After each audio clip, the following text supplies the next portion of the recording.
വേഗം വരുന്ന യേശു ക്രിസ്തു നാമത്തിൽ എല്ലാവർക്കും എൻ്റെ സ്നേഹവന്ദനത്തെ അറിയിക്കുന്നു. നമ്മളായിരുന്നിടത്തെല്ലാം കർത്താവ് പക്ഷെ നമ്മളെ പരിപാലിച്ചു, ജയത്തോടെ നടത്തി, താഴ്ചയിലും ഉയർച്ചയിലും എല്ലാം നമ്മുടെ കൂടെ ഇരുന്ന് നമ്മളെ വഴി നടത്താൻ ആർക്ക് സാധിക്കും? ദൈവത്തിന് സാധിക്കും. അപ്പോൾ നമ്മൾ എന്ത് ചെയ്യണം? ദൈവത്തിൽ ആശ്രയിച്ച് ദൈവത്തിൻ്റെ കരങ്ങളെ മുറുകെ പിടിച്ച് നമ്മൾ യാത്ര ചെയ്യണം. യാത്രയെന്നു തീരുമോ ദരിദ്രിയിൽ ഉണ്ടോ? വേദനകൾ നിറഞ്ഞ് പ്രയാസങ്ങൾ നിറഞ്ഞ ഈ ലോകത്തിൽ നമ്മൾ ജീവിക്കുമ്പോൾ ദൈവത്തിൻ്റെ സാന്നിധ്യം എപ്പോഴും നമ്മുടെ കൂടെയുണ്ട്. അവൻ നമ്മളെ കരം പിടിച്ചിരിക്കുക. നമ്മുടെ കരത്തെ മുറുകെ പിടിച്ചിട്ടുണ്ട്. ആ കരത്തെ നമ്മളും മുറുകെ പിടിച്ച് യാത്ര ചെയ്യുക. വഴി വിശാലമാക്കി തരാൻ, വാതിലുകൾ തുറന്നു തരുവാൻ സർവശക്തനായ ദൈവം നമുക്കുണ്ട്. നമ്മളെ മാറോട് ചേർത്ത് നിർത്താൻ ആരുണ്ട്? നമുക്ക് ദൈവമുണ്ട്. ഒരു കോഴി തൻ്റെ കുഞ്ഞുങ്ങളെ ചിറകിൻ കീഴിൽ സൂക്ഷിക്കും. എന്താ? മറ്റ് പക്ഷികളിൽ നിന്നൊക്കെ രക്ഷപ്പെടുത്താൻ വേണ്ടിയിട്ട് അതിനെ സൂക്ഷിക്കും. മാതാപിതാക്കളെ കുഞ്ഞുങ്ങളെ അവരിൽ സൂക്ഷിച്ചാണ് കൊണ്ട് നടത്തുന്നത്. കുഞ്ഞി പ്രായത്തിൽ മുതൽ അവർക്ക് കിട്ടുന്നതാണ്. അതിനെ അവർ പരിചരിച്ച് അതിനെ ഇങ്ങനെ വളർത്തിയെടുത്ത് പ്രാപ്തരാക്കി തീർക്കുകയാണ് ചെയ്യുന്നത്. ഒരു കഴുകൻ ഇങ്ങനെ കുഞ്ഞുങ്ങളെ ഇങ്ങനെ സൂക്ഷിച്ചിട്ട് പിന്നെ ഇങ്ങനെ നല്ല രസമാണ്. ഈ കുഞ്ഞുങ്ങളെ കഴുകൻ്റെ പുറത്ത് വെച്ചുകൊണ്ട് ഇങ്ങനെ ഉയരത്തേ കൊണ്ടുപോയിട്ട് അങ്ങനെ താഴോട്ട് ഇങ്ങനെ ഇടും. എന്നാ ചെയ്യുന്നത് വെച്ചാൽ കഴുകൻ എങ്ങനെയാണ്? കഴുകൻ തീരെ ചെറുതായിട്ടല്ല പറക്കുന്നത്, ഉയരെ പോയി പറക്കാൻ കഴിവുള്ള അതാണ് ഈ കഴുകന്. അതേപോലെ ആ കുഞ്ഞുങ്ങളിങ്ങനെ പറക്കാൻ പഠിപ്പിക്കും. അപ്പം നമ്മുടെ മാതാപിതാക്കളും നമ്മളെ ചെറുപ്പം മുതൽ ഇങ്ങനെ പഠിപ്പിച്ച് കഴിഞ്ഞ് കഴിഞ്ഞാൽ നമ്മൾ കുറച്ച് പ്രായമായി കഴിഞ്ഞ് കഴിഞ്ഞാൽ നമ്മൾ സ്വയമായ കാര്യങ്ങളെല്ലാം ചെയ്യാനും എടുക്കാനും പഠിച്ച് അപ്പം നമ്മുടെ കൂടെ ആരുണ്ട്? ദൈവമുണ്ട്.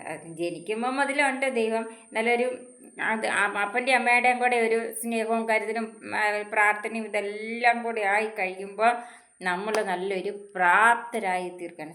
നമ്മളെ ഉയരത്തിലെ ജ്ഞാനത്താൽ നിറയ്ക്കാൻ സർവശക്തനായ ദൈവത്തിന് സാധിക്കും. അപ്പോൾ ദൈവത്തിൻ്റെ കരങ്ങളിൽ നമ്മളെല്ലാം ഏൽപ്പിച്ച് കൊടുത്ത് നമുക്ക് പ്രാർത്ഥിച്ച് വിടുതലെടുത്ത് മുമ്പോട്ട് യാത്ര ചെയ്യാം. ഞാനിന്ന് പറയാൻ പോകുന്ന അപ്പോസ്തല പ്രവൃത്തിയെ 3-ാം അധ്യായം 1-ാമത്തെ വേദഭാഗത്തെ ആസ്പദമാക്കി പറയാനായിട്ടാണ് ഞാൻ ആഗ്രഹിക്കുന്നത്.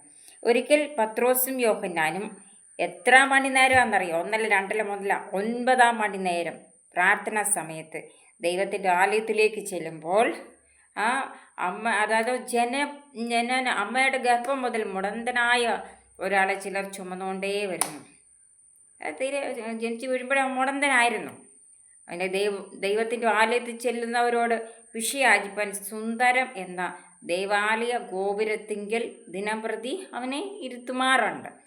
പത്രോസും യോഹന്നാനും ദൈവത്തിൻ്റെ ആലയത്തിൽ കടപ്പാൻ പോകുന്നത് കണ്ടിട്ട് പിഷ ചോദിച്ചു. ആരോടാ? പത്രോസിനോട്, യോഹന്നാനോട്. പത്രോസ് യോഹന്നാനോട് കൂടി അവനെ ഉറ്റുനോക്കി, ഞങ്ങളെ നോക്കൂ എന്ന് പറഞ്ഞു. അവൻ വല്ലതും കിട്ടും എന്ന് കരുതി അവർ സൂക്ഷിച്ചു നോക്കി. അപ്പോൾ പത്രോസ്, വെള്ളിയും പൊന്നും എനിക്കില്ലതാ, എനിക്കുള്ളത് നിനക്ക് തരുന്നു. നസ്രായനായ യേശുക്രിസ്തുവിൻ്റെ നാമത്തിൽ നടക്ക എന്ന് പറഞ്ഞ് അവനെ വലം കൈക്ക് പിടിച്ചെഴുന്നേൽപ്പിച്ചു. ഇടത് കൈക്കല്ല, വലം കൈക്ക് പിടിച്ച് കുതിച്ചെഴുന്നേൽക്കും. അപ്പോൾ വല്ലതും കിട്ടും, അവനിൽ നിന്ന് എൻ്റെ ജീവിതത്തിന് വല്ലതും കിട്ടുമെന്ന് ഓർത്തുകൊണ്ടായിരിക്കും ഈ യോഹന്നാനെയും പത്രോസിനെയും ഒക്കെ നോക്കിയത്. പക്ഷെങ്കിൽ അവർ പറഞ്ഞു, നിനക്ക് തരാൻ ഞങ്ങളുടെ കയ്യിലൊന്നുമില്ല. എന്നാൽ യേശുക്രിസ്തുവിൻ്റെ നാമത്തിൽ നടക്ക എന്ന് പറഞ്ഞ് അവൻ്റെ വലം കൈക്ക് പിടിച്ച് എഴുന്നേൽപ്പിച്ചു. ക്ഷണത്തിൽ അവൻ്റെ കാല് ഉറച്ചു, അവൻ കുതിച്ചെഴുന്നേറ്റു. കണ്ടോ? നമ്മുടെ കാല് നിലത്ത് ഉറച്ചെങ്കിലേ നമുക്ക് എഴുന്നേറ്റ് നടക്കാൻ പറ്റത്തുള്ളൂ. അതാണ്. അപ്പം നടന്നും തുള്ളിയും ദൈവത്തെ പോഴ്ത്തിക്കൊണ്ട് അവരോടുകൂടെ ദൈവത്തിൻ്റെ ആലയത്തിൽ കണ്ട. അപ്പം നമുക്ക് പ്രയാസത്തിൻ്റെ ഇവിടെ നിന്ന് നമ്മൾ ദൈവത്തിൻ്റെ ആലയത്തിൽ ചെന്ന് ദൈവത്തെ സ്തുതിക്കണം. അതാണ്. അപ്പം നടക്കുന്നതും ദൈവത്തെ പോഴ്ത്തുന്നതും ജനമൊക്കെയും കണ്ടോ. അപ്പോൾ ഇവൻ സുന്ദരം എന്ന ദൈവത്തിൻ്റെ ആലയ ഗോപുരത്തെങ്കിൽ ഭിക്ഷ അയച്ചുകൊണ്ടിരുന്നവൻ എന്ന അറിഞ്ഞ് അവന് സംഭവിച്ചതിനെക്കുറിച്ച് വിസ്മയം പരിഭ്രമവും നിറഞ്ഞവരായി തീർന്നു. ഇരിക്കുന്നയാൾ, നടക്കുന്നയാളല്ലായിരുന്നു, ഒന്നിന് കഴിവില്ലാത്തയാൾ. ആ കഴിവില്ലാത്തയാളെ കഴിവുള്ളവനാക്കി തീർക്കാൻ ആർക്ക് സാധിക്കും? ദൈവത്തിന് സാധിക്കും. അപ്പം നമുക്ക് നമ്മളുടെയൊക്കെ ശരീരത്തിനൊക്കെ ക്ഷീണം വരും, കൈക്ക് ഷോൾഡറിനൊക്കെ വേദന വരുമ്പോൾ നമുക്ക് പൊക്കാനും പിന്നെ കാലിനൊക്കെ ഈ മസിലിനൊക്കെ വേദന വരുമ്പോൾ നമുക്ക് നടക്കാനും ഒക്കെ ബുദ്ധിമുട്ട് വരും. പക്ഷേ നമ്മൾക്ക് നടക്കാൻ പറ്റുമ്പം അല്ലെങ്കിൽ കൈ പൊക്കാൻ പറ്റുമ്പോൾ നമുക്കെന്തൊരു സന്തോഷമാണ്. ഈ കൈ ഉള്ളതുകൊണ്ടല്ലേ നമുക്ക് ഓരോ കാര്യങ്ങൾ ചെയ്യാൻ സാധിക്കുന്നത്, കാലുള്ളതുകൊണ്ടല്ലേ നമുക്ക് നടക്കാൻ സാധിക്കുന്നത്. അപ്പോൾ ഈ കൈയും കാലും ഒക്കെ തന്നത് ആരാ? നമ്മളെ യേശുപ്പച്ചനാണ് നമുക്ക് തന്നത്. അപ്പം ദൈവം നിങ്ങളെല്ലാം ഇരിക്കുന്നിടത്ത് കർത്താവ് പരിപാലിക്കട്ടെ, ജയത്തോടെ നടത്തട്ടെ. നിങ്ങളെ എല്ലാം കേൾക്കുന്ന എല്ലാവരും ദൈവത്തെ സമർപ്പിച്ച് പ്രാർത്ഥിക്കുന്നു. ദൈവത്തിൻ്റെ വചനം വായിക്കുക, പ്രാർത്ഥിക്കുക, ആരാധിക്കുക. സ്വർഗീയ സന്തോഷത്താൽ നിറഞ്ഞ് നിങ്ങൾ ഓരോരുത്തരും മുമ്പോട്ട് പോവുക. നമുക്ക് ഒരിക്കലും നശിക്കാതെ സ്വർഗീയ രാജ്യം കർത്താപ്പച്ച് നമുക്ക് വേണ്ടി ഒരുക്കി വെച്ചിട്ടുണ്ട്. വിട്ടുപിരിഞ്ഞാൽ ആരോട് കൂടിയാണ്? വിട്ടുപിരിഞ്ഞാൽ നമ്മൾ ഓരോരുത്തരും ക്രിസ്തുവിനോട് കൂടിയാണ്. കിട്ടുന്ന സമയം നമുക്ക് വിലപ്പെട്ടതാണ്, ഓരോ ടൈമും നമുക്ക് വിലപ്പെട്ടതാണ്. ആ ടൈമുകളിൽ നമുക്ക് ചെയ്യാവുന്ന കാര്യങ്ങളൊക്കെ നമ്മൾ ചെയ്യണം. ആത്മീയതയിൽ, ഭൗതികതയിൽ നമ്മൾ ഒരുപാട് കാര്യങ്ങൾ ചെയ്യുമല്ലോ, എന്നാൽ ആത്മീയതയിൽ നമ്മൾ ചെയ്യണം. അതാണ് ദൈവം നോക്കുന്നത്.